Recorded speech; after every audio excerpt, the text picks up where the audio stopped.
2030 నాటికి భారతదేశంలో direct selling రంగం అద్భుతమైన వృద్ధిని సాధిస్తుందని అంచనా వేస్తున్నారు. ప్రస్తుత గణాంకాల ప్రకారం, మార్కెట్ ట్రెండ్స్ ప్రకారం ఇది కేవలం ఒక వ్యాపారంగానే కాకుండా ఒక ప్రధాన ఇన్కమ్ సోర్స్ గా కూడా మారబోతుంది. భారతదేశంలో 2030 నాటికి డైరెక్ట్ సెల్లింగ్ గ్రోత్ ఎలా ఉండబోతుంది, దీంట్లో పనిచేసే వాళ్ళ ఫ్యూచర్ ఎలా ఉండబోతుందో ఈ వీడియోలో మనం తెలుసుకుందాం. Market size. ఫిక్కీ మరియు కేపీఎంజీ లాంటి పెద్ద సంస్థల నివేదికల ప్రకారం భారతదేశంలో డైరెక్ట్ సెల్లింగ్ పరిశ్రమ 2025 నాటికి దాదాపు 64,500 కోట్లు చేరుకుంది. ఇదే వేగంతో ముందుకెళ్తే 2030 నాటికి ఇది 1,00,000 కోట్లకి పైన మార్కెట్ ని టచ్ చేసే అవకాశం ఉందని ఎక్స్పర్ట్స్ భావిస్తున్నారు. రెండో విషయం ఉపాధి అవకాశాలు, ఎంప్లాయ్మెంట్ పార్టిసిపేషన్. ప్రస్తుతం ఈ రంగంలో కొన్ని లక్షల మంది పనిచేస్తా ఉన్నారు, కానీ 2030 నాటికి దాదాపు 1,80,00,000 మంది పైన ఇండియన్స్ పూర్తి స్థాయిలో ఫుల్ టైం ఈ ఇండస్ట్రీలో ఇన్వాల్వ్ అయ్యే అవకాశం ఉంది. ముఖ్యంగా దీంట్లో మహిళలు 60% కంటే ఎక్కువగా ఉండే అవకాశం ఉంది. ఎందుకంటే ఉమెన్ ఎంపవర్మెంట్ కోసం డైరెక్ట్ సెల్లింగ్ ఓ బెస్ట్ ఆపర్చునిటీ అని చెప్పొచ్చు. Government regulations. గతంలో డైరెక్ట్ సెల్లింగ్ సరైన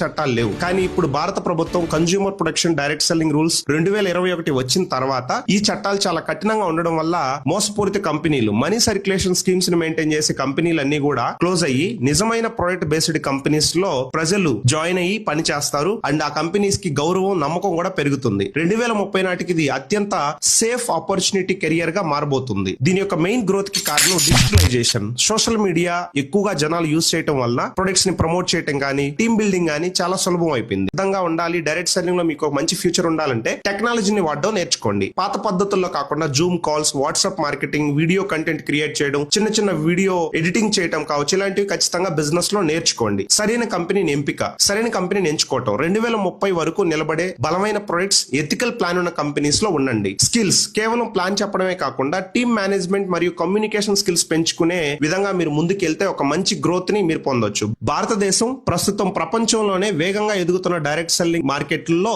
ఒకటి. కాబట్టి ఇప్పుడు మీరు పడుతున్న శ్రమకి 2030 నాటికి చాలా పెద్ద ఫలితం వచ్చే అవకాశం ఉంది. కాబట్టి డైరెక్ట్ సెల్లింగ్ ని ఒక కెరియర్ ఆపర్చునిటీగా నమ్మి మీరు పని చేసుకుంటూ ముందుకెళ్ళండి. Thank you.